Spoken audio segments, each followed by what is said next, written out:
Boa noite, gente. Bem-vindos e bem-vindas à live Educação S.A. debatendo a mercantilização na educação brasileira, né? Eu sou o Kelvin, eu sou doutorando do programa e faço parte também da APG. Então, hoje aqui nós vamos debater com a professora Madalena Guasco, que acabou de entrar na nossa live. A professora Madalena é doutora em educação, diretora da Faculdade de Educação da PUC São Paulo, foi membro da Comissão de Avaliação Nacional de Educação Superior entre 2006 e 2010, coordenadora geral também da Confederação Nacional dos Trabalhadores e Estabelecimentos de Ensino, né, por 4 gestões, e para a gente, para a PUC, né, para todo mundo da educação, é uma pessoa que a gente admira muito pela sua obra, pelo seu trabalho e pela sua dedicação. Professora, a sua câmera tem que ficar na vertical. Isso. Boa noite, professora. Boa noite. Bom, Seja bem-vinda à nossa live da APG, né? Mais uma vez retomando essa live de hoje. O tema é Educação S.A., debatendo a mercantilização na educação brasileira. Antes de começar, eu queria dizer que eu, inclusive, utilizei no meu mestrado um livro que a professora Madalena organizou e escreveu também, né, pela Conte, que, então, para mim é um prazer muito grande estar assim, com uma autora, né, que eu utilizei na dissertação, então, debatendo sobre um tema tão importante, especialmente pelo que a gente vem assistindo na pandemia, né? Recentemente, a gente assistiu à demissão de mais de 300 professores, né? O Simpro se posicionou de uma universidade privada. Então, a gente vem vivenciando uma precarização do ensino, especialmente na educação superior, e eu queria que a professora começasse a explanar para a gente. Eu optei por colocar o título dessa live de hoje como mercantilização, né? Para pensar a educação como mercadoria. Só que hoje a gente já vive um processo da educação que é a financiarização, né? Que se a gente for ver com grupos listados na Bolsa de Valores, a gente tem o processo de acumulação do capital, né?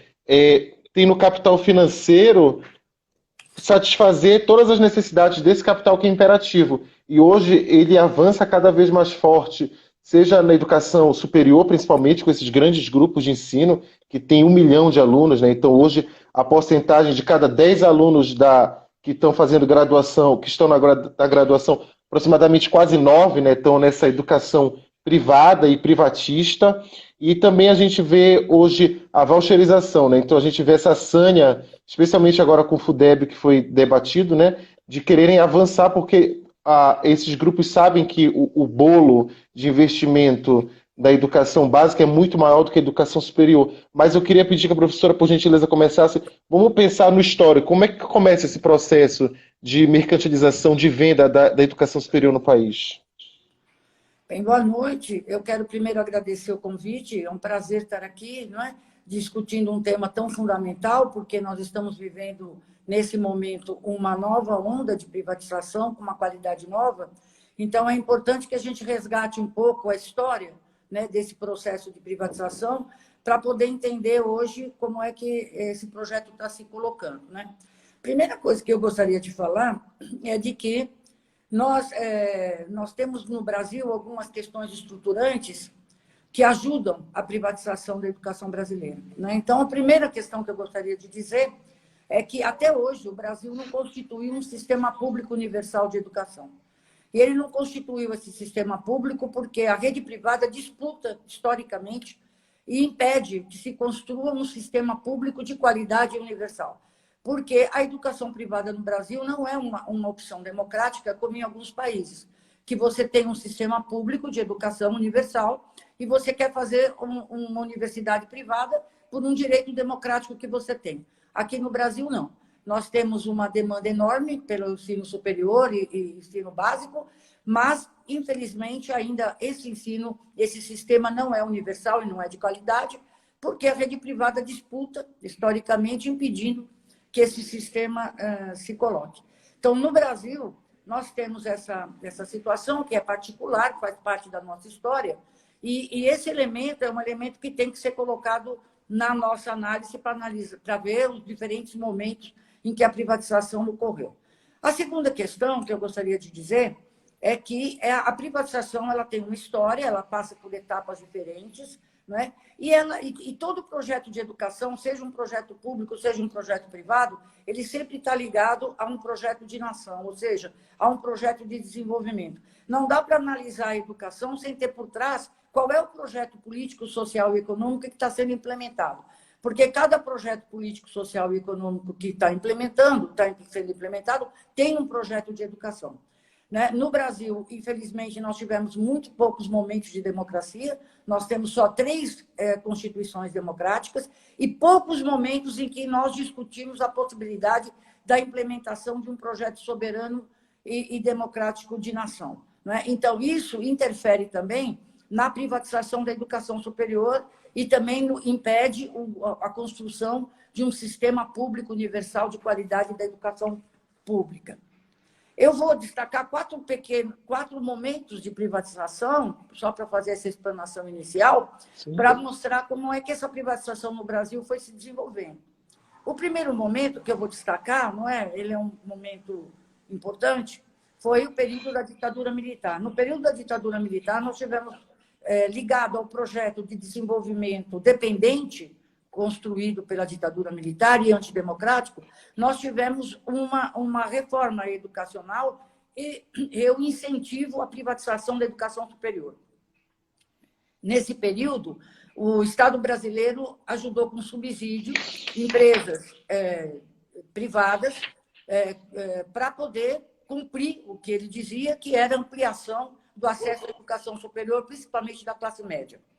Nesse período, nós tivemos uma implementação, portanto, pensado pelo Estado, do ponto de vista de uma reforma, de um conjunto de instituições privadas, que posteriormente se colocavam nesse momento como sem fins lucrativos, mas posteriormente mudaram sua razão social para poder entrar na negociata da financiarização a partir de 2005. Uma dessas instituições, eu posso citar, é a Unip. A Unip foi criada nesse período, participou do regime militar, participou desse processo e posteriormente, né, se coloca como fins lucrativos, com a razão social de fins lucrativos, e hoje foi comprada por corporação do mercado financeiro.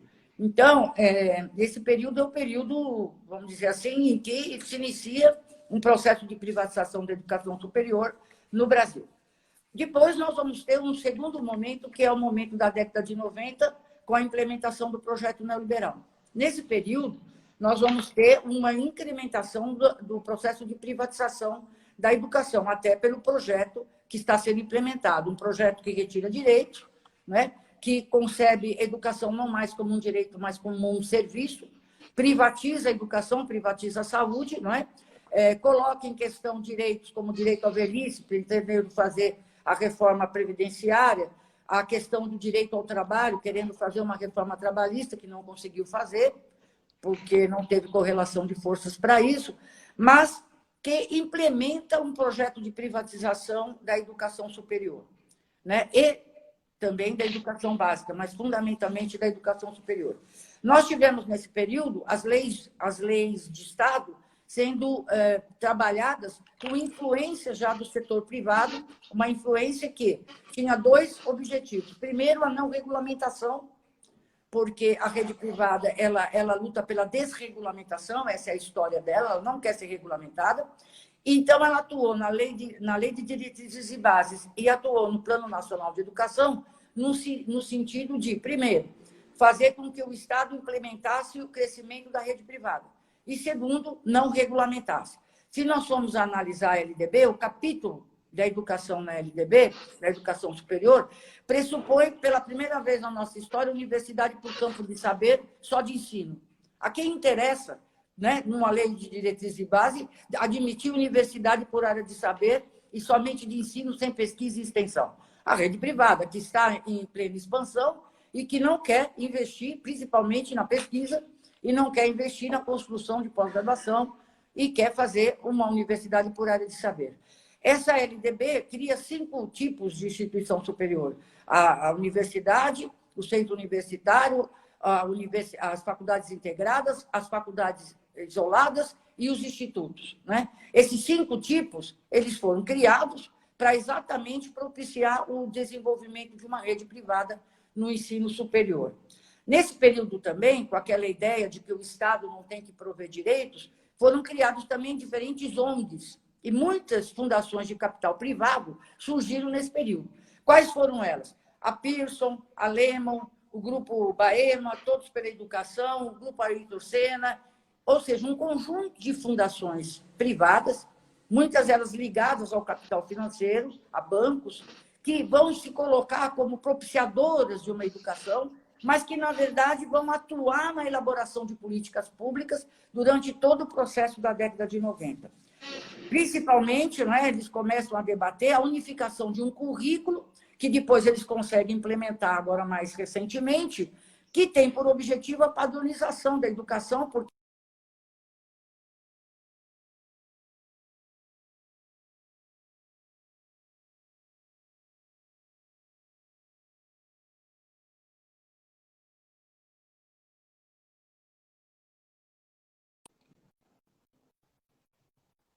Fernando Henrique, por exemplo, vetou no Plano Nacional de Educação, nesse período, não só os 7% do PIB para a educação, uma dos artigos que dizia que a educação superior pública tinha que crescer em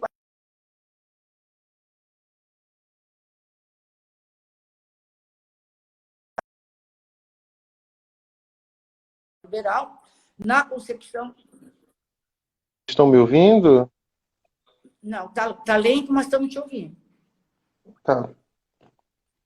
Desculpa. Então, um projeto que teve a ação do Estado, né, e que estava coerente com a visão de que a educação é um serviço e é uma mercadoria. Nós perdemos na Constituição de 88 e entrou o artigo 205, que diz que a educação pode ser da iniciativa privada respeitando as leis nacionais.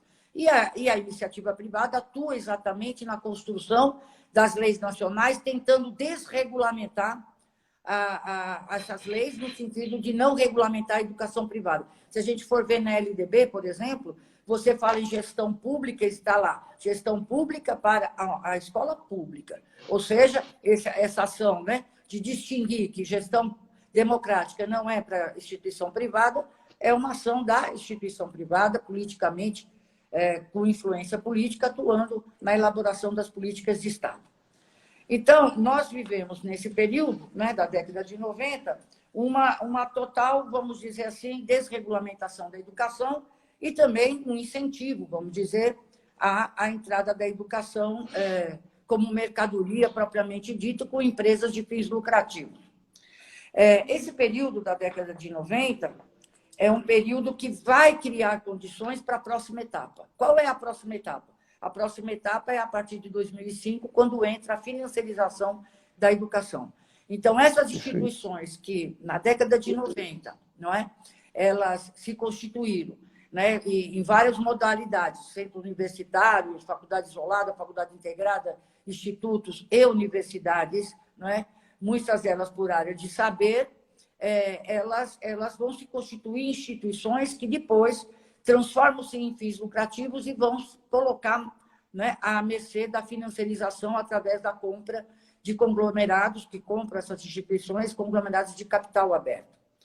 Eu gostaria de dar só mais um dado para mostrar o seguinte: quando nós derrubamos a ditadura militar, nós incluímos apenas 11% dos jovens de 18 a 24 anos no ensino superior, não é? Com toda a privatização que aconteceu. E, no final da década de 90, que nos deixou um déficit educacional enorme, que nós tivemos que discutir no período posterior, quando fomos escrever o novo Plano Nacional de Educação, nós vamos avaliar que, depois de toda a privatização ocorrida na década de 90, né, toda a privatização, nós vamos ter ainda um percentual muito baixo, né, de inclusão de jovens de 18 a 24 anos na educação superior. Finalizando o período da década de 90, nós vamos incluir apenas 14%, dos jovens. Isso com toda a expansão da educação superior. E a educação privada vai ser responsável por 80% das matrículas, por uma política de Estado deliberado, né, com o veto de Fernando Henrique ao crescimento das vagas públicas de educação. Nesse período, inclusive, as instituições públicas passaram por muitas dificuldades, conseguiram se manter com muita luta, né, e com muita abnegação dos seus pesquisadores, porque foi um período em que não tinha verba para a educação privada. Os professores passaram por situação, principalmente os professores da educação pública, por uma situação muito difícil. A pesquisa no Brasil passou por um período muito difícil.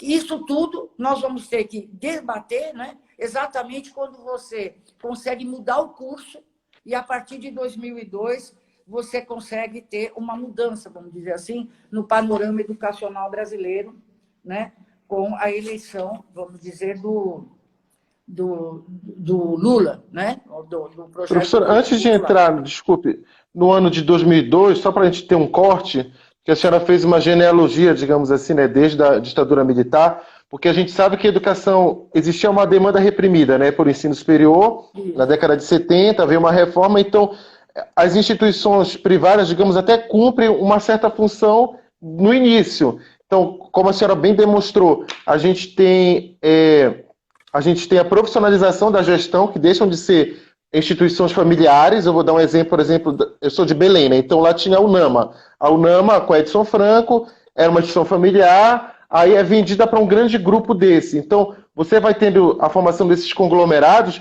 que a gente passa da etapa de mercantilização, né, que é o tema da nossa live, para a etapa dessa financiarização, para a etapa da especulação, a ponto de que hoje, se você acessar, por exemplo, só para o pessoal ver, o Google e jogar assim, ó, você procura o valor das ações da Estácio ou da Croton, vocês podem ver aqui, é cotado na Bolsa. Diariamente, a gente está especulando com o valor do ensino, com o valor da educação, com o valor dos professores.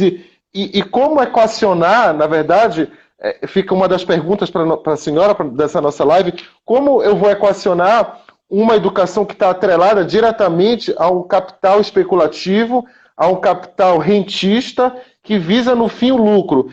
A gente chega a ter situações bizarras dos balanços trimestrais coincidirem com o ingresso de alunos. A gente tem, para quem acompanha a Bolsa, qualquer coisa que aconteça na sua empresa que é listada na Bolsa, você tem que comunicar a todo mundo que tem a Comissão de Valores Mobiliários, né, a CVM. Então, se aquela instituição do Pará, que pertence a Estácio, ganhar 50 bolsas no ProUni, ela tem que fazer um fato relevante ao mercado e comunicar. Então, como a gente consegue equacionar, a primeira pergunta que eu coloco para a senhora, é possível conciliar? Na minha visão, acho que não. Mas antes da senhora puder adentrar nessa questão, gostaria que a senhora explanasse, no final da década de 90, né, a gente fala do governo FHC, e parece que com Bolsonaro a gente volta a reviver tudo isso, o papel dos organismos internacionais, como a OMC, né, que pressiona o Brasil a tal ponto de regulamentar a educação como uma mercadoria, de fato. Qual o papel do Banco Mundial ou dessas instituições que passam para as pessoas um receituário neoliberal, e, como a senhora colocou, até funciona nos Estados Unidos, onde você tem um ingresso maior, ou em outros países da Europa, mas no Brasil, onde a gente tem 12 milhões de analfabetos, como é que a gente equaciona isso? Especialmente essas pressões desses organismos internacionais. Então, você mesmo já colocou, né? No período do Fernando Henrique Cardoso, nas duas gestões, nós tivemos a ingestão, né, de esses organismos internacionais na gestão da política brasileira. Eles, inclusive, chegavam a dizer que a educação superior no Brasil deveria ser toda privada, toda a educação. Eles diziam que era fundamental investir na educação fundamental e não nem básica, como um todo, mas na educação fundamental, universalizando o acesso. E isso era um programa de empréstimo ao governo Fernando Henrique, né, ao governo brasileiro, para que ele investisse na educação sobre a concepção do Banco Mundial, né, que era de aumentar a privatização no Brasil. Então, vários textos foram escritos, várias pesquisas foram desenvolvidas para mostrar como é que isso ocorria. Até no Ministério da Educação, eles eles tinham gente dentro do Ministério da Educação e impediam, inclusive, a formação de secretarias, como a Secretaria de Educação Básica, que só foi criada depois, né, no outro governo, quando a gente derrotou o governo Fernando Henrique. Então, são elementos que fazem parte dessa concepção de privatização. E outra coisa era essa pressão para que a educação entrasse na UEMC, coisa que nós conseguimos impedir no período de 2002, não entrou. Hoje, nós corremos novamente o risco da educação. Nesse encontro que você mencionou, nós tivemos um pesquisador que fez uma análise mostrando o que representa a educação entrar no organismo como a UEMC. Toda regulamentação que você tem na educação, ela fica valendo até aquele momento. Daquele momento em diante, ela vai ser regulada diretamente pelo mercado internacional. Então, a educação vira, de fato, uma mercadoria, né, no mercado internacional. Um elemento importante, que é essa mudança de qualidade que vai ocorrer a partir de 2005, com a entrada desses grupos, é que nós perdemos a nossa soberania, né? Esses grupos de capital aberto que atuam na Bolsa de Valores, eles não estão preocupados nem com a qualidade da formação e nem com a soberania brasileira do ponto de vista da sua formação, né, dos seus jovens e crianças. Eles estão preocupados com o lucro dos seus acionistas. Então, toda gestão, né, toda gestão educacional, todo tipo de ação empresarial que é feito é no sentido de valorizar as ações no mercado.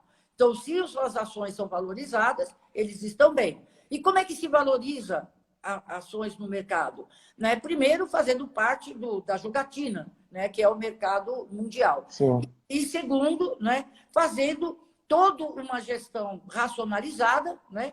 De corte, né? de gastos e de um mínimo de qualidade. E isso eu ia dizer, né? Que nós conseguimos, em 2002, alguns avanços. Um dos avanços foi algumas regulamentações que nós conseguimos aprovar como lei de Estado, como, por exemplo, os SINAIS. Os SINAIS, que é o Sistema Nacional de Educação, foi aprovado nesse período e ele, hoje, é a única regulação que nós temos que coloca como possível você descredenciar uma instituição ou você descredenciar um curso se ele não tiver qualidade. E os critérios de qualidade dos SINAIS não são os critérios de qualidade que estão colocados na Lei de Diretrizes e Bases. São critérios de qualidade pensando no desenvolvimento do ensino, da pesquisa e da extensão. Por isso, eles atacam os SINAIS. Hoje, um dos objetivos deles é acabar com os SINAIS, ou é colocar um substitutivo para a votação, porque os SINAIS conseguiu se instituir no Brasil, apesar da complexidade que é o sistema educacional brasileiro, né, o seu tamanho e a sua complexidade, conseguiu se instituir e, no último censo, mostrou que 60% das instituições tiraram média 3 e 13% tem média 1. Então, nós temos um sistema de muita péssima qualidade, principalmente porque esses grupos de capital aberto estão se expandindo cada vez mais, se incorporando, né, incorporando cada vez mais instituições pelo Brasil afora. Então, em 2002, nós tivemos esses avanços, ou seja, nós conseguimos um certo grau de regulação. Nesse período, nós tentamos, inclusive, fazer uma reforma da educação superior, mudando o capítulo da LDB. Era na época do ministro Tasso Genro, nós construímos uma proposta de alteração do capítulo da LDB. E conseguimos construir outras propostas de lei de Estado. Qual era o grande debate político? O grande debate político era de que nós não tínhamos correlação de força para aprovar essas mudanças. Isso foi péssimo, como era o mesmo argumento que nós não tínhamos correlação de força para aprovar reformas estruturais. E isso foi péssimo porque, com o golpe de 2016, em 3 meses, eles destruíram todas as regulações que nós tínhamos construído nesse período. Por quê? Porque eles não conseguem destruir o que é lei de Estado, mas eles conseguem destituir todas as portarias. Políticas de governo, né? Todas as políticas de governo. Então, isso é um problema que nós vamos ter que rever, né? Num momento posterior em que a gente conseguir novamente ser protagonista. Então, mas é importante dizer que esse terceiro momento é esse momento de 2005, né? Que cria, então, um problema novo na privatização, que é esse capital financeiro entrando. No primeiro momento, ele entra na educação superior, mas, posteriormente, agora, nesse momento, ele já está entrando na educação básica. E a senhora citou o SINAS, né, como esse grande sistema que vai fazer a avaliação, mas a gente vê que o ENAD, que faz parte do SINAS, porque a avaliação não se reduz ao ENAD, e as instituições tentam colocar a nota máxima no ENAD, ou às vezes montam cursinhos para que a nota do ENAD dê muito alta, né, que você vê a história do provão, né? Então, um fio vai puxando o outro. Como é que a senhora vê a questão do ENAD? A primeira pergunta que eu tenho para lhe fazer, já que a senhora pautou a questão do SINAS. E o segundo ponto, por que o MEC consegue ter muito mais controle, digamos assim, vamos usar essa palavra um pouco forte, sobre a pós-graduação? Eu sei que a pós-graduação é infinitamente menor do que a graduação, sim, mas por que existe todo... É muito difícil você fechar uma instituição de ensino superior, pelo que a gente lê, por todas as quantidades recursais que existem. E o PNE, a senhora acha que ele erra ao pautar 12 milhões, porque ele tem como meta, né, até 2024, ter 12 milhões de pessoas na graduação? A gente é capaz de fabricar, entre aspas, 4 milhões, 5 milhões de vagas em tão pouco tempo, do cenário 1, no cenário de governo pós-golpe de Temer, que vai congelar, que tem a PEC do teto, né? Então, tem a PEC do... Porque, para mim, a PEC do teto, ela põe por terra tudo que a gente luta, seja no PNE ou seja no PNPG, no Plano Nacional de Pós-Graduação, porque você não consegue dar, digamos assim, o lastro devido de recursos para essas políticas tão importantes que são pensadas, né, decenalmente. E aí vem uma coisa que a senhora colocou no início da live, que vem o nosso projeto de país. A gente vai ficar sendo eternamente um agroexportador, né, de minério, de grãos de soja, quando o que a gente exporta de tecnologia, como o pré-sal que a gente desenvolveu de ponta a ponta, vem os americanos ou os chineses ou qualquer outra nação comprar a preço de banana, porque a gente tem um governo que é um vendilhão da pátria, na verdade, né? Então, eu acho que você já na sua intervenção já falou, eu acho que nós conseguimos aprovar os sinais. Foi um desafio muito grande constituir os sinais, né? E fazer ele valer, de fato. Ele é um sistema de avaliação, né? Ele é diferente do provão, diferente de outras avaliações que o Brasil tem, porque ele é sistêmico. Ele avalia a instituição, ele avalia os cursos, ele avalia os alunos, né? Ele avalia os alunos ligados ao projeto pedagógico de cada curso, e ele avalia, né? Ele se autoavalia. Então, os cursos têm a sua autoavaliação, né? As instituições têm a sua autoavaliação. É fundamental essa visão sistêmica, porque você envolve todos os sujeitos, né, da educação na avaliação da qualidade da educação superior. Então, ele tem esse caráter que é bom. É um desafio, porque você imagina, nós temos 50 mil cursos de graduação.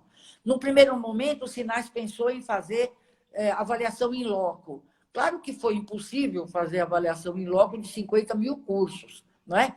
Então, o que foi feito é aquela pré-avaliação em que entra a prova dos alunos, né, o ENAD, e dentro da prova, a avaliação que o aluno tem do projeto pedagógico, o número de doutores e mestres e de carreira e de professores com dedicação de cada instituição, e os projetos pedagógicos de cada curso são avaliados. Esse dá uma pré-avaliação. Depois dessa pré-avaliação, você tem a necessidade ou não de ir em loco fazer a avaliação daquele curso ou daquela instituição. É preciso que se diga que não existia uma secretaria de regulação.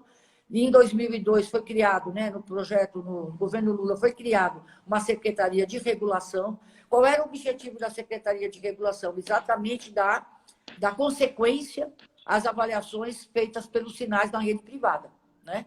Era esse o papel da Secretaria de Regulação. Para você ter uma ideia, essa Secretaria de Regulação agora está na mão de um executivo da Croton. Ou seja, é uma secretaria que absolutamente não vai regular nada. Depois disso, nós fizemos uma nova tentativa, que foi a criação do INSAIS. O INSAIS era o Instituto, né, o Instituto da Educação Superior, que dava um novo patamar à avaliação. Um novo patamar e uma nova consequência. Assim como a CAPES. assim como o CNPq. Então, estava sendo criado, né, na avaliação da educação superior, um instituto, vamos dizer assim, com o mesmo patamar que tem, como você mesmo disse, né, a regulação da pós-graduação, né, que é o CNPq e a CAPES. Esse projeto tramitou, esse projeto teve várias negociações, porque, inclusive, nesse projeto se proibia que as instituições fossem vendidas ao capital estrangeiro e se proibia que se fizesse negociata com instituições universitárias nesse projeto, né? Então, nós conseguimos colocar lá. Obviamente, esse projeto foi engavetado, ele não tramitou, porque nós tivemos uma derrota estratégica com o golpe de 2016. Então, esses projetos que tinham por objetivo fortalecer a avaliação e melhorar a qualidade, eles foram derrotados ou estão lá, né, esperando para tramitar, quem sabe, quando a gente mudar a correlação de forças. Você quer me falar mais alguma coisa? Em relação ao PNE, professora, você não acha uma meta real colocar Então, 12 milhões? veja só, olha, eu ia falar isso. Nós temos hoje, no Brasil, com toda a privatização, com educação à distância representando 40% dos cursos de ensino superior, né? Hoje, que é resolução do CNE, que é resolução, diga-se de passagem, do CNE. Que ampliou o número de... Além de desregulamentar a educação à distância, porque no momento anterior, os sinais obrigava que os cursos de educação à distância tivessem a mesma qualidade dos cursos presenciais, cada um tendo uma sala, né?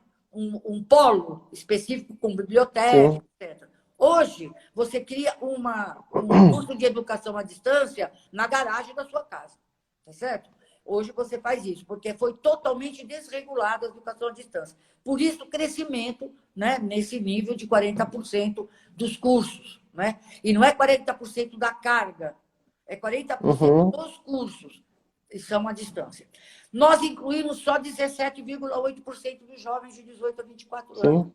Então, veja, a Argentina, nossa vizinha, ela inclui 50% dos jovens. Sim. Dessa faixa. Nossa meta, lá na época de Fernando Henrique, era 30% dos jovens. Nossa meta. Tá certo? Hoje, com toda a privatização, nós estamos incluindo 17. E aí você diz, não, é impossível, né, Madalena? Você acha que é possível a gente conseguir essa meta? Ora, essa meta ela tem que ser conquistada, primeiro, com ampliação da rede pública. Então, sim, o PNE aponta, para esse PNE que foi aprovado, ele aponta até 2024 a ampliação de 40% das vagas públicas de educação superior. Bom, nós vamos chegar aos 30%? Não, não vamos, mas a gente vai ampliar o acesso à educação pública e vamos melhorar. Nossa meta era chegar a 20% líquido. 20%, tá certo? 24%, desculpe, 24%. Nós estamos com 17%. Nós não vamos conseguir chegar. Nós não vamos conseguir chegar porque esse governo não está colocando nenhuma das metas do PNE, né, em prática. Ou seja... De nenhum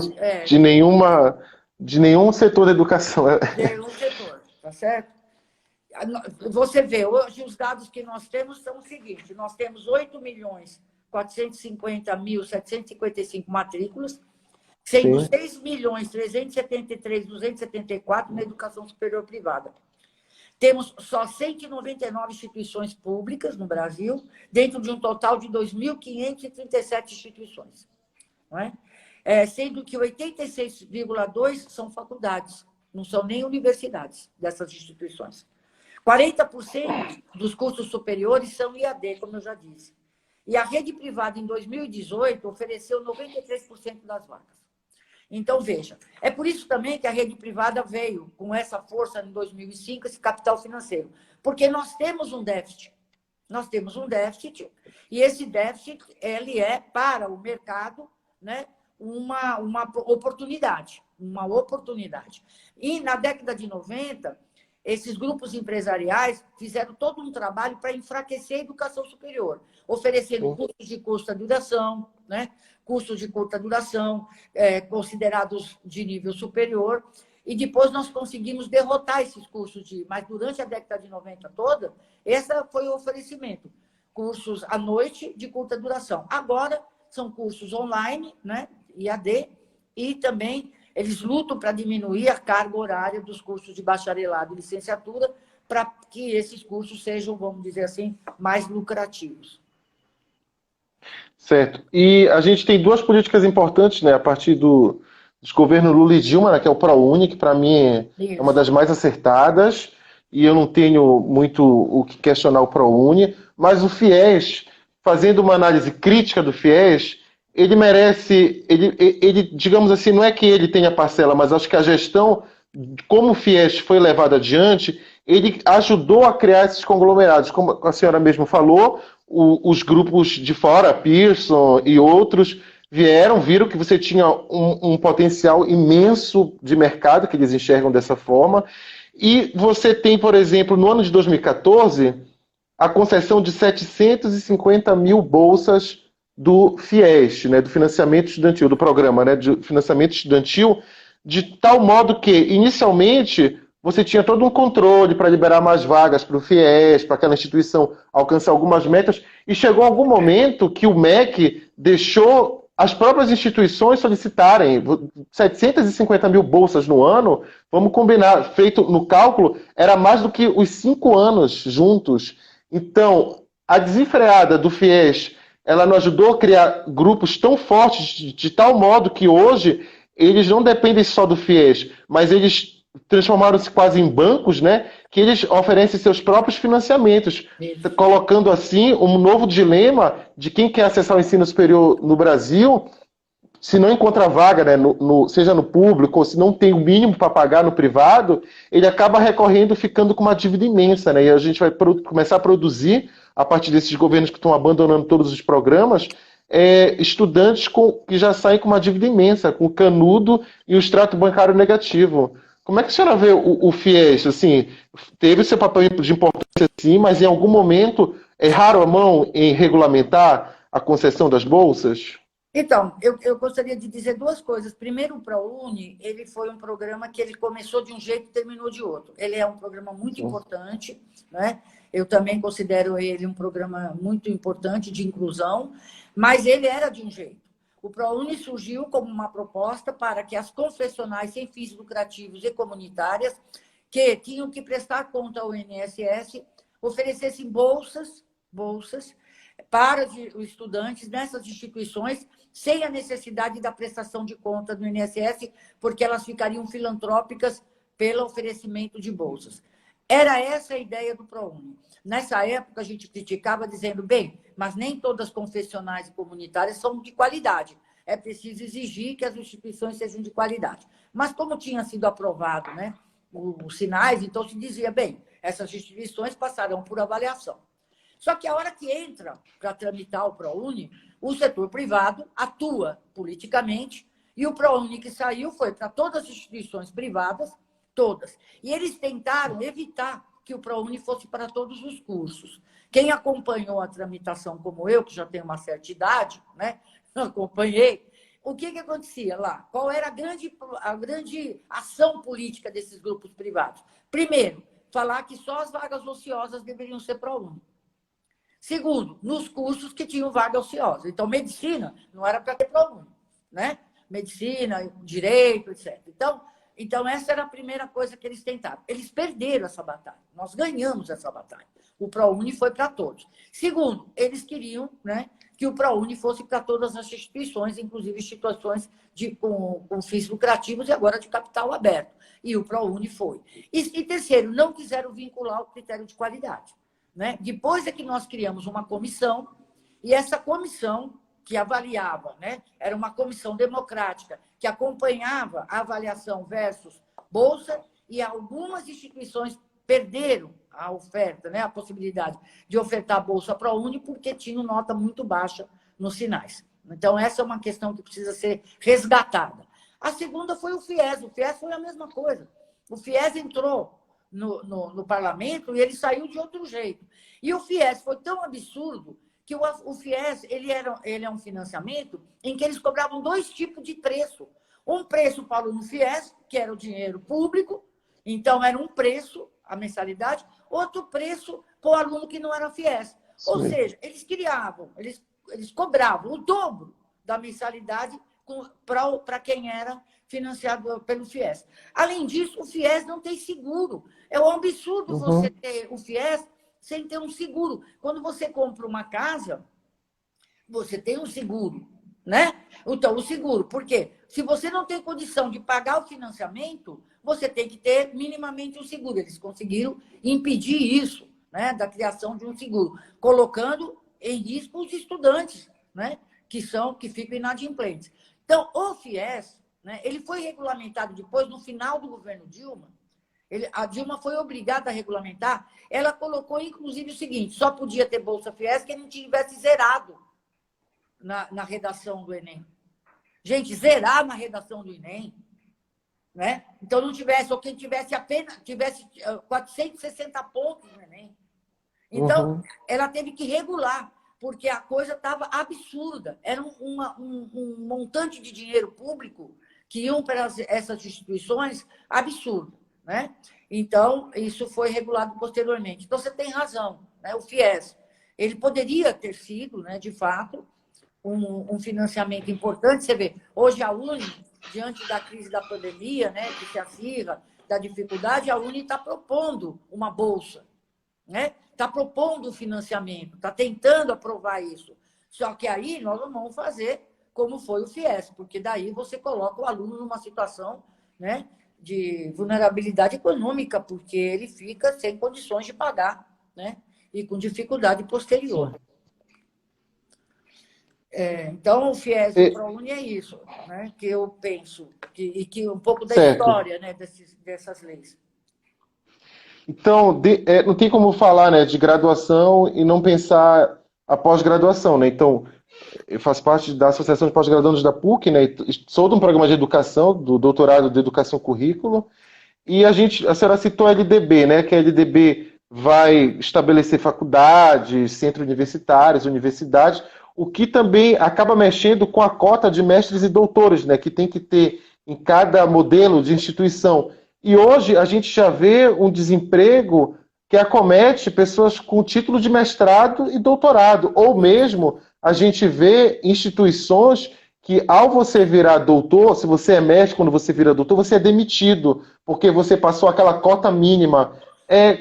O que a senhora pensa a respeito? O governo poderia, por meio do MEC, eu sei que sempre tem o espaço do parlamento, né, para mediar todas essas leis, enfim, outros instrumentos, mas o que a senhora pensa de aumentar a base de exigência de ter mestres e doutores, ou começar a vincular de novo a pesquisa, porque o que a gente tem são estabelecimentos puramente de ensino. E na pandemia agora, é tão prova disso, que todas as iniciativas de pesquisa de vacina, os respiradores, são desenvolvidos em quê? Em faculdade, em universidades públicas. Ou a gente tem centros como, por exemplo, a PUC, ou você tem o Mackenzie, mas que ao mesmo tempo você cria uma dicotomia. Então, se eu tenho as mensalidades da PUC, é uma universidade de excelência, mas é uma mensalidade muito alta. Então, se eu tenho dinheiro, eu tenho a iniciativa privada, onde o meu filho, a minha filha, que eu tenho condições de pagar uma mensalidade muito cara, vai ter acesso ao ensino superior de alta qualidade,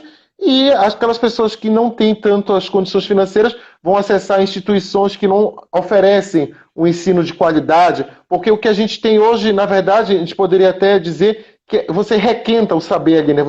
Propriamente você não tem a formação de epistemologia, de discussões que possam levar a pesquisas. Claro, a gente tem pessoas que saem dessas instituições que são muito competentes, mas a gente está discutindo das bases que são oferecidas de fato, né? O que a senhora pensa a respeito dessa política de aumentar o número de mestres e doutores, de ser exigência e repensar, na verdade, esse modelo, né, que a gente tem hoje? Então, você vê, a LDB ela obriga 1/3 de mestres e doutores, Sim, né? para E a 1/3 com universidade, né? dedicação, que não seja hora aula, seja dedicação parcial ou integral. É 1/3 da instituição, não é 1/3 por curso. Então, o que o Sinais fez? O Sinais criou uma regra dizendo o seguinte: a lei diz isso, mas nós vamos cobrar mais. Então, só vai ter 4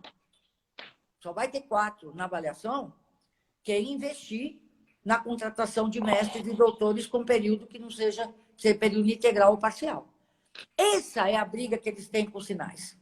Porque eles dizem, mas a lei não me obriga a isso. Sim, a lei não te obriga, mas a lei obriga o mínimo. A lei te fala o mínimo. A lei, agora, o critério de qualidade de uma instituição é o investimento no profissional qualificado de carreira, com mestre e doutorando, com mestrado e doutorando. E um professor que não seja hora-aula, porque a qualidade do trabalho dele vai ser melhor se ele tiver uma dedicação pelo tempo. Então, os sinais, ele rebaixa a nota, hoje ainda, das instituições que fazem o mínimo, que é 1/3. Fazem o mínimo. E não investem, né? Por exemplo, não é obrigado no Brasil, pela LDB, que a universidade tenha pós-graduação. Sim. Não é obrigado. Se você olhar a LDB, o capítulo não diz isso. Mas os sinais dizem o seguinte: toda a universidade tem que ter, no mínimo, 3 cursos de pós-graduação. E cito o senso. No mínimo. Né? Então, essas instituições elas começaram a se ver obrigadas a investir na criação. Veja que depois dos sinais, muitas instituições que não tinham curso de pós-graduação começaram a ter curso de pós-graduação, escrito senso. Por quê? Porque isso vale nota, vamos dizer assim, na hora que você está sendo avaliado. Né? Então, uma coisa é o que a LDB diz, outra coisa é o que os sinais considera de qualidade. Né?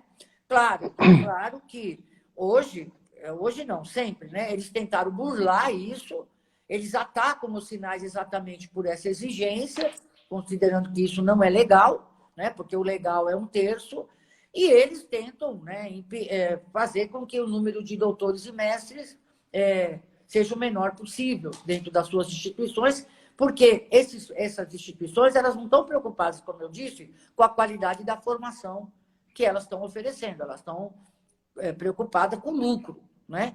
Com o crescimento de suas ações. Então, para elas, investir. Né? E, por outro lado, você vê, o Plano Nacional de Educação faz uma meta audaciosa para o aumento de número de mestres e doutores no Brasil em 10 anos. Porque é o que nós atingimos, né? Os números de mestre hoje nós atingimos, mas tivemos o corte com a portaria 34, isso, que é gozado, porque... Exatamente. Mas eu queria só colocar mais uma coisa que eu esqueci de falar, que eu acho que para nós que estamos numa universidade do tipo comunitária, é importante que a gente saiba. Um processo que começou em 2005, que também atacou as instituições do tipo comunitárias e confessionais. Né? Sim. Então, nós tivemos, vamos dizer assim, nesse projeto que nós fizemos com o Tarso Genro, nós fazíamos uma discussão muito importante, que era a relação entre mantenedor e mantida na educação superior. Né? Hoje, isso não é regulamentado. Né? Não é regulamentado. Você tem a mantenedora e a mantida e você não tem regulamentação nenhuma. Uma das regulamentações que a gente tinha lutado naquele período para virar lei era a ideia de que as fundações não podiam ter mais de 20% de capital internacional, né? Mesmo não poderiam ter. Além disso, elas tinham que ter elas tinham que ter a diferenciação entre o que é a mantenedora e o que é a mantida, garantindo os princípios constitucionais da autonomia das mantidas, se elas forem, né, em universidade, que está na nossa Constituição. Então, isso a gente não conseguiu aprovar. E o que aconteceu em 2005?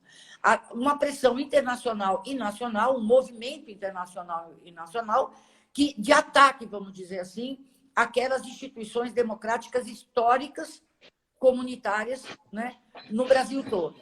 Então, nós tivemos uma modificação, todas as instituições tiveram intervenção, né, que começam a ser feitas em 2005, e essas intervenções tiveram 2 objetivos. Primeiro objetivo, tirar a autonomia, né, administrativa e financeira das instituições, e também a autonomia pedagógica. Né?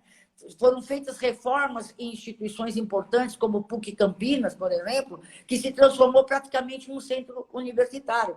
Era uma universidade na PUC de Goiás. Não é? Nós, aqui na PUC, nós tivemos uma intervenção nesse período e depois outra, né? Que hoje, até hoje, tem colocado um problema complicado para nós, né? Porque o nosso projeto de universidade, ele tem por pressuposto que a universidade é um conjunto, né? Que ela não é dividida em curso superavitário e deficitário, né? Ela é um conjunto, né? É uma instituição de conjunto, e nesse conjunto nós temos que garantir todas as áreas de saber, nesse conjunto nós temos que garantir a pesquisa, nesse conjunto nós temos que garantir o ensino de qualidade, não é? Essa é a concepção de universidade, que não é necessariamente a concepção dessas mantenedoras que atuam, né, nessas instituições, que acham que, por exemplo, um curso de pós-graduação, o pós-graduação, ele é, por essência, deficitário, né? Porque ele é. Então, agora, se eu quiser manter, fazer um curso de pós-graduação na PUC, se tornar superavitário, ou pelo menos autossustentável, eu vou acabar com metade dos cursos de pós-graduação na PUC, tá certo? Então, essa é uma questão de debate sobre projeto de universidade, e que nós, na PUC, enfrentamos e continuamos enfrentando até hoje, né? Numa resistência que não é uma resistência fácil, mas ela é política, uma resistência organizada, para impedir, né, que essa intervenção e essa ação da mantenedora mexa, né, ou coloque em risco o nosso projeto de universidade. Então, é preciso dizer que a privatização, ela tem características também no que diz respeito a essa mudança que ocorreu nas instituições comunitárias nesse período, a partir de 2005. Hoje, diante da crise da pandemia, existem instituições desse tipo, comunitário, que têm feito uma certa pressão para se transformar, para a possibilidade das fundações poderem negociar também a incorporação com grupos de capital aberto. Essa vai ser uma luta nossa. Essa é uma luta nossa, né? Porque esse movimento é um movimento que eles já tentaram em alguns momentos anteriores, não foi possível, porque a fundação não pode ser colocada à venda, né? Como instituto lucrativo, mas elas começam agora, nesse momento, a colocar essa questão nacionalmente. Na PUC, mesmo na pós, a gente muitas vezes ouve, né? Ah, mas a pós é muito cara, porque tem um corpo docente muito qualificado, titulado, não sei o quê. E, em última instância, defender a universidade como um todo é defender os cursos das humanidades, os cursos das ciências sociais também, porque frequentemente a gente vê, né, a pedagogia sendo atacada, e o ataque, ele não é só ao financiamento, né? Eles são ataques também aos próprios autores, né? A gente vê um ataque muito grande a Paulo Freire, a outros pensadores da educação, porque a gente sabe que são áreas que ajudam a desestabilizar, né, essa ordem que a gente tem imposta, são áreas que a gente diz assim, olha, o trabalho infantil não deve ser relativizado, a gente tem que dizer não. Criança tem que estar fora do processo educativo, tem seu direito do brincar, né? Então, a gente vê esses ataques justamente porque vem dessas áreas em que a gente quer uma transformação, né? Quer um modo de produção diferente. A gente está no meio de uma pandemia que já demonstrou que esse tipo de capitalismo que a gente tem não dá certo, sabe? Não, foi o vírus de Wuhan que veio, mas poderia ter sido um vírus devido ao desmatamento da Amazônia, que já tem pesquisas falando que quanto mais você desmata, você tem micro-organismo. Podia ter sido do mero peso esse vírus. Então, o modo como a gente está hoje é insustentável. Eu tinha mais 2 assuntos para abordar aqui, só que o Instagram cai com 1 hora de live, né? Então, eu não sei também como está a sua disponibilidade, que seria as CPIs do ensino superior, né? Houve uma CPI do ensino superior privado de São Paulo e uma CPI no Rio de Janeiro. A CPI do ensino superior privado de São Paulo foi, digamos assim, que rendeu mais requerimentos, mas se você for... Eu li toda a CPI, né? Todos os anais da CPI, mas se você for ver, muitas coisas chegam na esfera de Brasília e ficam paradas na Câmara Federal e não dão sequência, né? Porque eu acredito que o poder legislativo, ele tem, na verdade, um impacto muito grande, não só, a gente não pode só chamar o executivo, né, a fazer a sua parte. Então, eu acredito que as assembleias legislativas, apesar de que a gente sabe que a competência, né, da divisão da educação tem o município, o estado, o governo federal, a gente sabe como é esse pacto, mas eu acredito que as câmaras legislativas estaduais, elas deveriam ter, nas suas comissões de educação, um papel preponderante de fiscalização mesmo desse ensino superior. Porque, em última instância, a gente está falando de desenvolvimento regional, né? Porque sempre a gente coloca a questão na União, às vezes não anda no cenário nacional, mas regionalmente a gente deveria cobrar e fazer com que houvesse um maior controle, ou chamar esses gestores dessas instituições privadas a fazer a sua parte, né? Não, com certeza. O problema é que quando a gente fala em parlamento, em CPI, você está falando em correlação de força, né? Esses grupos são Sim, sim, extremamente poderosos, eles elegem deputados. Hoje, na Comissão de sim, Educação, por exemplo, da Câmara, nós temos minoria, né? A sim. correlação para o nosso lado é minoria. Então, essas CPIs, elas são feitas por pressão, né? Pela nossa pressão, só que elas ficam de forma inconsequente porque esses grupos atuam também no sentido de inviabilizar as consequências que essas CPIs apontam, né? E que deveriam ser efetivadas. Mas eu acho que, como nós já estamos já terminando, como você disse, eu gostaria apenas de colocar algumas características do projeto em curso, porque eu acho que nós estamos em Certo. outro momento de privatização da educação brasileira. Né? Obviamente, tendo como pano de fundo o projeto ultraliberal. Esse projeto ultraliberal ele é antidemocrático, como você já disse, ele é de desregulamentação total, de retirada dos direitos, ele é de desregulamentação total do trabalho. Hoje a gente ouviu falar de contratação por hora, né? Além da reforma trabalhista, e eles vão propor a contratação por hora. É um projeto que 50%, né? Nossa. os economistas, tanto keynesianos quanto economistas progressistas, já diziam, mesmo sem a pandemia, eles iam acirrar a crise de tal maneira, porque você não consegue sustentar o capitalismo com a desindustrialização e o fim do consumo e o desemprego em massa. Então, isso nós já iríamos viver, vamos dizer assim, uma grande contradição. Com a pandemia, né, a coisa se acelerou. Mas é preciso que a gente diga que muitos analistas olham o que aconteceu no Ministério da Educação, nesse governo aí fascista, antidemocrático, de ataque à ciência, à educação crítica, etc., que nem vale a pena fazer a lista, né? Porque é uma coisa absurda, a gente fala isso todos os dias, mas o mais importante é achar que esses 3 ministros que passaram lá, eles não fizeram nada. Não, o não fazer nada no campo da educação foi a implementação de um novo projeto. Né? Então, eu quero exatamente falar sobre esse novo projeto para a gente terminando com essa conclusão.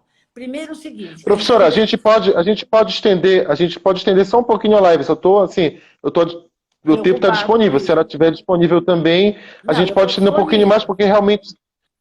Porque só o que acontece é questão técnica mesmo, porque quando der 1 hora, o Ele vai Instagram vai fechar. derrubar a gente. E a gente volta. Pode ser, Tá. então? Não, para Então, mim, tudo só para bem. a senhora explanar, porque é ótimo esse último ponto que a senhora está colocando. Tá bom. Então, eu vou falar. Primeiro, eles estão defendendo a autorregulação da educação privada. Foi feito 2 encontros com a irmã do Guedes, né, que é um dos que tem carteira de ação dessas Gestor de fundos, instituições né? de fundo, e ela é de uma associação que representa essas instituições de capital aberto, e ela fez 2 encontros no fórum governista de educação, defendendo a autorregulação da educação privada. Essa é uma luta que eles sempre tiveram contra a regulamentação, e a autorregulação nada mais é do que a regulação do mercado. Essa é a ideia que eles vão defender de agora em diante. Eles derrubaram, como eu disse, a regulamentação da educação à distância, e hoje você pode montar qualquer curso de educação à distância sem o mínimo critério de qualidade. Eles estão elaborando uma plataforma de capital aberto, né, produzida por capital aberto, para padronizar os currículos da educação básica. Não há dúvida que eles vão aproveitar essa experiência do trabalho remoto nesse período de pandemia para implementar e defender em âmbito nacional a educação à distância na educação básica pública e privada, com oferecimento de plataforma, né? De plataforma desses grupos de capital aberto que vão lucrar, né? Com o oferecimento de plataforma e de material didático padronizado. Por isso, eles atuaram na Base Nacional Comum Curricular, porque eles queriam exatamente padronizar. Agora, é importante que se diga que nós estamos lutando para que, obrigatoriamente, o Estado brasileiro ofereça uma plataforma estatal de educação. Estatal. Então, essa é uma luta que nós vamos ter que transformar numa luta de todos. Por quê? Porque aí sim você vai ter a possibilidade de ter tecnologia, mas uma tecnologia estatal, mas uma tecnologia que vai dar dinheiro para esses grupos de capital aberto, que vão ter, vamos dizer, estrategicamente, a educação brasileira na mão, né? Se forem eles que dominem as plataformas. Eles estão querendo a gestão privada da educação pública, você já falou dos vouchers, né? Mas não é só o voucher, eles estão... Professora, voltamos agora. Então, tem mais... Então, vamos lá, Sim. estava falando da gestão privada da voucherização, que parou. A senhora parou na voucherização, dizer que não era só aquele elemento, né? Muito não maior. Não é só o voucher. Eles estão propondo, né, uma administração, uma gestão privada de todo o sistema público, através do oferecimento de grupos que têm interesse nisso, mas eles não estão só com essa ideia. Eles, com a reforma administrativa que eles estão querendo fazer, eles vão conseguir fazer o PJ na educação pública e o terceirizado, e o professor temporário, né? Então, porque acaba a estabilidade e acaba os concursos, né? E quando você fala em funcionário público, você está falando em professor e médicos, né? E enfermeiros, etc. Então, essa é a ideia deles. Além disso, eles têm a ideia, né, de fazer o salário educação ou os vouchers, e todas as instituições privadas receberão o dinheiro e terão que fazer a sua própria administração de cada escola.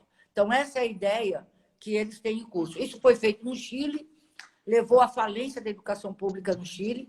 Bachelet tentou voltar atrás com essa proposta quando ela foi presidente, não conseguiu, nem no ensino fundamental voltar. Então, é um risco muito grande, porque o sistema público de educação no Brasil, ele ainda é, né, uma bandeira nossa, ele não é fortalecido o suficiente e nós corremos o risco de deixar de existir esse sistema público, né? Eles estão atuando, várias empresas privadas estão legalizando, atuando nas instituições de ensino público, exatamente para se colocarem como alternativas na gestão privada.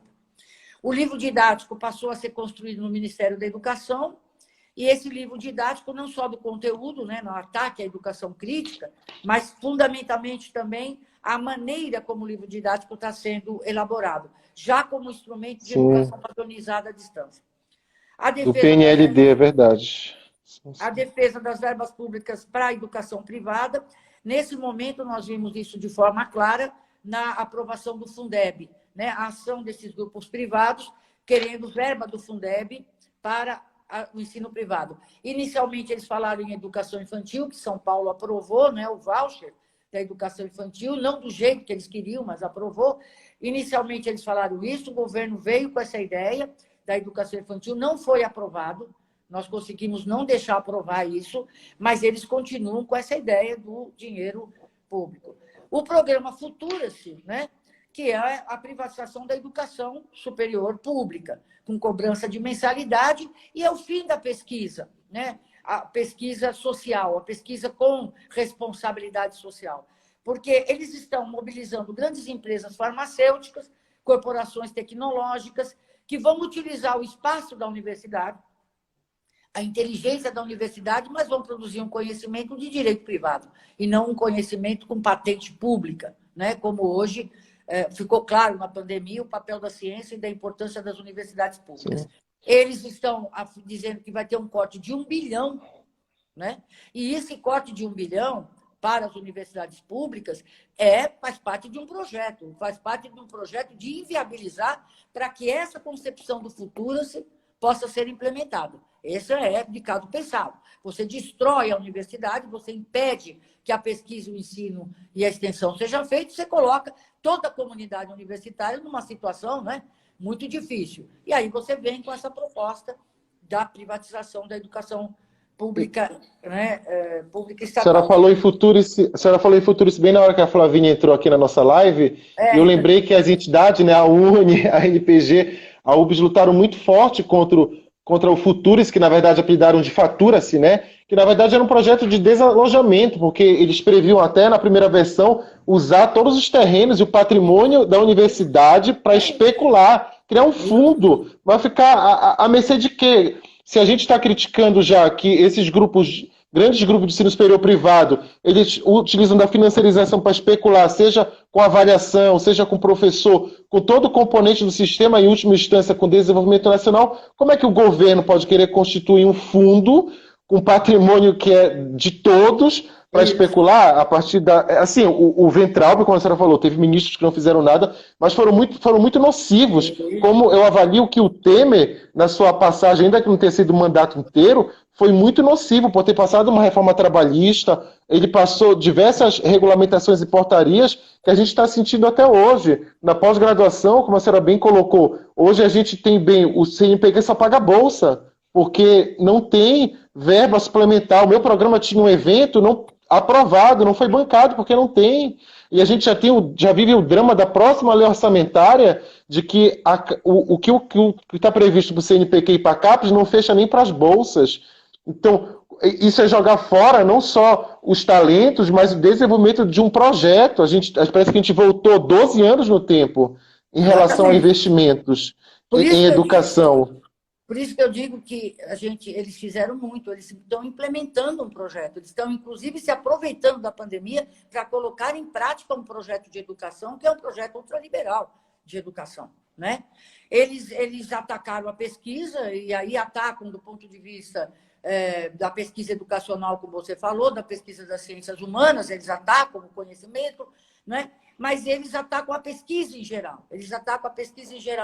E aí, o que a gente acompanhou, que vocês lutaram e estão lutando, né, pela manutenção dos programas de pós-graduação, o corte absurdo de bolsas que eles fizeram. Então, a portaria 34 tirou 6 mil bolsas, que depois eles reviram algumas, mas foi um corte que foi de cerca de 20% de doutorado e 13% de mestrado. Isso é um avilte. Né, na PUC foi 25% exatamente das bolsas da CAPES. Nós cortaram mais de 300 bolsas da PUC. Exatamente. E de programa nota 7, que é um dissenso, né? Porque na escala da CAPES, né, você tem programa nota 7, são programas de excelência 6 e 7. Então, o Serviço Social da PUC é o único programa no Brasil nota 7. Perdeu, salvo engano, 14 bolsas. Então, assim, é uma política que todo mundo vai ser, no fim, penalizado, porque quando a gente entra numa sala de aula da PUC, a gente diz assim, olha, você que é pagante também, você sofre, porque se não formar o número mínimo de alunos, seu professor não consegue abrir turma, o seu professor não fecha o contrato dele. Então, a gente está num sistema que hoje a gente defende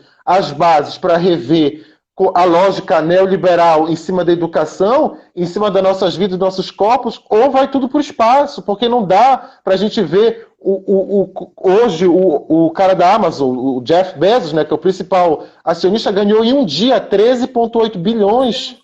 E a gente tem 100 milhões de pessoas solicitando auxílio emergencial, sabe? Exato. Você vê, o ataque à pós-graduação não é só o ataque da diminuição de bolsas, que você colocou bem, que coloca em risco todo o programa, né? Todo o sistema pedagógico, todo o projeto pedagógico do curso. Ele coloca também em risco porque eles querem mudar os critérios de avaliação. Sim. Eles estão atacando os critérios de avaliação, que, bem ou mal, a gente pode ter críticas, mas foram critérios que levavam em consideração alguns elementos fundamentais na produção acadêmica. E hoje eles estão querendo alterar essa avaliação. Então, isso está em ameaça, vamos dizer assim, a pós-graduação no Brasil.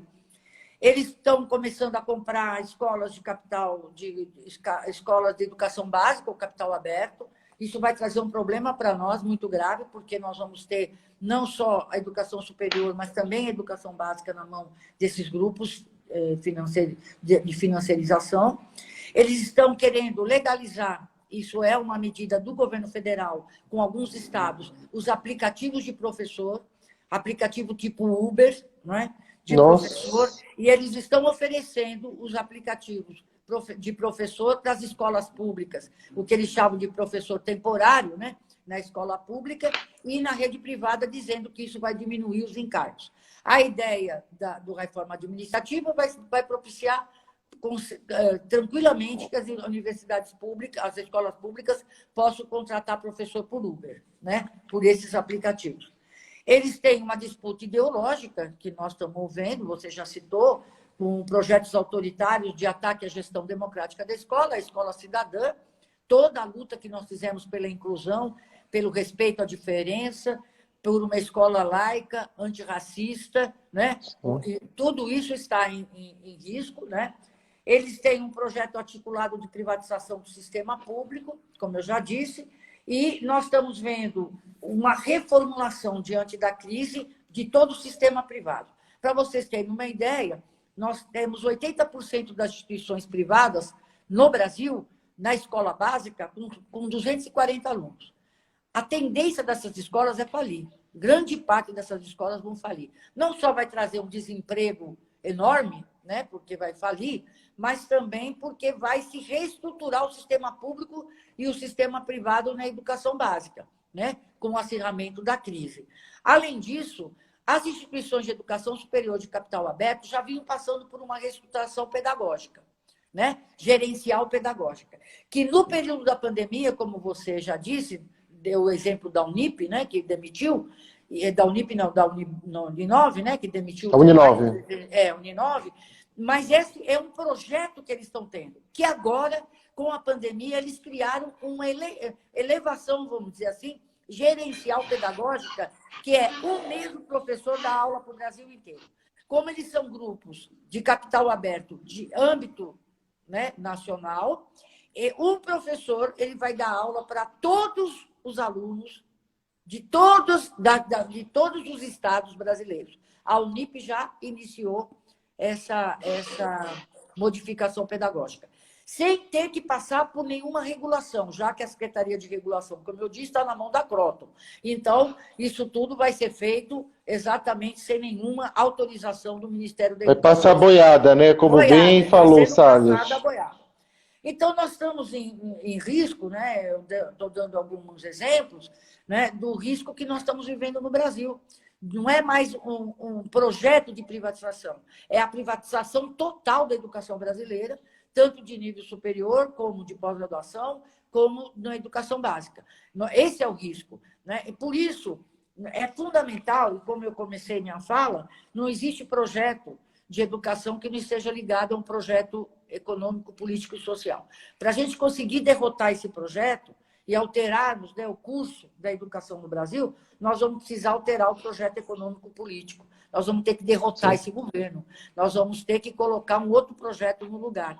E, para isso, a luta vai ser pela ampla unidade política, né? Em favor da democracia, em favor do conhecimento, em favor da pesquisa, né? Em favor das instituições públicas, com gestão pública, em favor da gestão democrática das escolas. Esse vai ter que ser a nossa aliança política mais geral, junto com outros elementos políticos, numa frente mais ampla, para derrotar, né, esse projeto.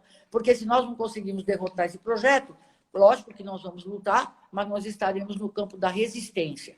O campo da resistência ele é fundamental, porque impede, né, como nós estamos fazendo no Fundeb, né, que eles terminem com o Fundeb. A gente conseguiu uma vitória lá no parlamento, nós estamos na resistência, num momento que a gente não pode ir para a rua, né? Não temos condições ainda de ir para a rua, então é uma resistência, ela é fundamental, mas temos que ter claro que essa resistência ela vai necessitar, né, de um salto de qualidade que vai ser, de fato, derrotar esse projeto e esse governo. Professora, então, acho que foi muito bom lhe ouvir, a sua análise bem profunda, né, de alguém que é conhecedora de educação e viu diversas etapas, né, viu diversos governos e está aí, continua lutando. A senhora é um exemplo, inspiração para a gente, mas só para... Claro que eu queria discutir currículo com a senhora, porque eu sou do programa de currículo, né? Então a gente teria uma infinidade de assuntos, mas eu já deixo aqui o meu convite da APG para que a senhora possa participar de outras atividades conosco. Mas antes da gente fazer essas despedidas, só para citar um exemplo de como esse capital financeirista, da financiarização do ensino, como ela é esterilizante, né? Você viu que a Escola da Vila, né, faz uns 2 ou 3 anos que foi vendida, junto com a Escola Parque do Rio de Janeiro, por uma quantia de 42 milhões. Então, esse capital, ele esteriliza tanto iniciativas pedagógicas, que quem é da pedagogia sabe que são escolas que têm uma metodologia diferenciada, para fazer o que é agora a escola bilíngue, né? Porque a gente tem escolas de gente rica aqui em São Paulo que custam 10, 12 mil reais. Então, mas é uma educação pautada externamente dos Estados Unidos, a cultura maker. Não que nem seja nenhum problema você mesclar a cultura ou você pegar tudo que há de mais inovador, mas são iniciativas que a gente não vê uma brasilidade, uma nacionalidade. A gente vê um esvaziamento. Seja, outro dia a gente estava numa plenária, estava debatendo que a gente vai em certos lugares e pergunta, você conhece o que foi a cabanagem? Você conhece quais foram os movimentos de insurreição no Brasil? As pessoas não conhecem, porque está faltando a gente parar de valorizar o conteúdo internacional. Claro que a gente valoriza experiências exitosas e que sejam para ampliar o acesso às pessoas, mas esse capital, para mim, ele é esterilizante sim, porque ele coloca catracas para as pessoas acessarem, seja pela via financeira, mas quando você acessa, ele coloca catraca que você não tem uma base sólida para acessar todo o conhecimento que é produzido, ou mesmo te dá base para produzir outros conhecimentos. Então, estar nessa luta, em última instância, como a senhora falou, é uma mudança sistêmica e a favor da vida, porque hoje a gente tem falsas dicotomias como economia ou salvar-vidas, ano escolar ou voltar ou não voltar, são dicotomias falsas, porque em última instância a gente tem esse capitalismo novamente dizendo a vacina está andando rápido porque interessa os corpos dos trabalhadores voltarem a trabalhar. Porque sem a força de trabalho não existe acumulação, né, para os capitalistas. Então, a gente tem que colocar muitos debates a favor disso. A senhora faz parte da CONTE, né, e também que exerce um profundo papel preponderante. Inclusive, eu acho que os professores de ensino superior privado, em especial, têm que se unir cada vez mais, porque tem que resistir, porque não dá para passar calado, sabe, por tudo isso que a gente vê, e mais ainda, a educação básica, barrar essa voucherização, porque, como a senhora bem colocou, são fundações que são de bilionários, né, são muito bem estruturadas, então contratam pessoas qualificadas para poder escrever projetos, eles têm deputados, mas somos a maioria, a gente tem nossos sonhos, a gente tem que seguir adiante e contagiar, né, com essa luta toda. Então, a UNE, a UBS, a NPG, cada entidade de cada universidade, ela é importante, ela é um ponto de resistência, a gente tem que fortalecer, procurar se fortalecer e se cuidar nessa luta, né? Então, nós estamos resistindo, nós organizamos o Fórum Nacional Popular de Educação, que congrega todas as Sim, que é uma experiência incrível. E é fundamental na luta pela resistência, além de outras unidades que nós estamos fazendo com a cultura, né? Com a cultura, principalmente, que está sendo atacada também. Então, nós estamos construindo grandes unidades e instrumentos de luta importantes, né? Você tem razão. Essa financiarização da educação básica aqui no Brasil, ela está com um projeto, ela tinha um projeto antes da pandemia, que era esses cursos de R$12 mil, que o aluno entra, e é para a classe dominante brasileira, ele entra e termina seus estudos nos Estados Unidos, portanto, ele não é para se formar um profissional crítico, nem um cidadão brasileiro, a ideia é outra, né? Então, eles tinham todo um projeto. Resta saber agora, estudar, como é que esse projeto vai se dar. Existem alguns estudiosos que estão dizendo que, inclusive, essas instituições de capital aberto, elas podem deixar todos os estudantes na mão, porque a hora que suas ações começarem a não dar lucro, ela vai aplicar na Coca-Cola, tá certo? Por quê? Porque acionista não está preocupado se está aplicando na educação ou na Coca-Cola. Uhum. Ele quer que as suas ações dê certo. Isso, então, sem contar que nós vivemos uma instabilidade mundial, né? E o capital financeiro também vive uma instabilidade mundial. E nós estamos falando de instituições que hoje têm milhares de alunos, milhões de alunos, né? Como a Anhanguera e a Clóvis, que podem deixar esses estudantes na mão. Então, por isso que eu falei da soberania, né? Então, nós temos aí muitos temas, o currículo é um outro tema também muito importante que a gente discuta. Eu me coloco à disposição, é um prazer dialogar, né, trocar ideias, e se vocês quiserem, a gente pode trabalhar essas questões numa outra oportunidade. Então, com certeza a gente vai lhe procurar sim, para dar sequência, a gente pode pensar fazer um debate temático. Na pós-graduação, nós começamos até a discutir a questão do Sistema Nacional de Pós-Graduação, então nós fizemos alguns encontros discutindo a questão da autonomia, então a gente também já vai aproveitar, fazer uma sequência com a senhora, e gostaria de encerrar essa live, né, agradecendo muito sua participação novamente, e, claro, não dá para passar indiferente, né, hoje nós somos mais de 100 mil mortos no país, então, se você for dividir nós somos um pouco mais de 200 milhões de habitantes, dividir por 100 mil significa que a cada mais ou menos 2.000 pessoas, alguém perdeu alguém, seja um amigo, seja um professor, seja alguém da família. Se você for pegar o número de infectados, são 3 milhões de pessoas, e dividir pelo número da população em geral, isso significa que a cada 66 pessoas, uma foi atingida pela pandemia. E mais do que isso, né, a pandemia nos atingiu a todos, seja pelo caos social que causa. Na verdade, a pandemia ela não causa, ela vai desnudar, né, uma população que não tem acesso à rede de esgoto, uma população que está no emprego informal, infelizmente, porque esse governo não tem a mínima preocupação. E esses dias tive contato com um texto que perguntavam-se para uma antropóloga, né, qual que era o primeiro vestígio de civilização, de humanidade. E ela respondeu da seguinte forma: o fêmur estava partido, mas tinha cicatrizado. É um dos maiores ossos do corpo humano. Liga a anca ao joelho e demora 6 semanas a curar. Alguém tinha cuidado daquela pessoa, abrigou-a, alimentou-a, protegeu-a, ao invés de abandonar sua própria sorte. Então ela vai dizer que o primeiro vestígio é achar esse fêmur curado. Então, que a gente possa, né, também se preocupar e cuidar uns aos outros, seja em todos os termos, termo político, no afeto mais íntimo, porque é essa resistência, essa vida, toda essa criatividade que vai barrar projetos fascistas como o do Bolsonaro e de tantos outros que a gente tem elitistas. É isso mesmo. Eu acho que o que esse projeto ultraliberal evidencia é a luta de classes. Eu acho que nós temos uma evidência. Quem não acredita na luta de classes agora conhece de perto o que é luta de classes. O que é genocídio, o que é ataque à juventude, né? O que é ataque a quem pensa diferente, o que é ataque à democracia, o que é ataque ao movimento social, o que é a perseguição. Então, nós estamos, infelizmente, em certo sentido, voltando um pouco na nossa história, né? E que foi muito triste. E, por outro lado, não é exatamente uma volta, porque esse governo ele tem características muito piores do que aquelas que a gente viveu, porque ele de fato, né, está colocando a população brasileira na mão de milícia armada, né, que vai defender o fascismo. Então, essa é um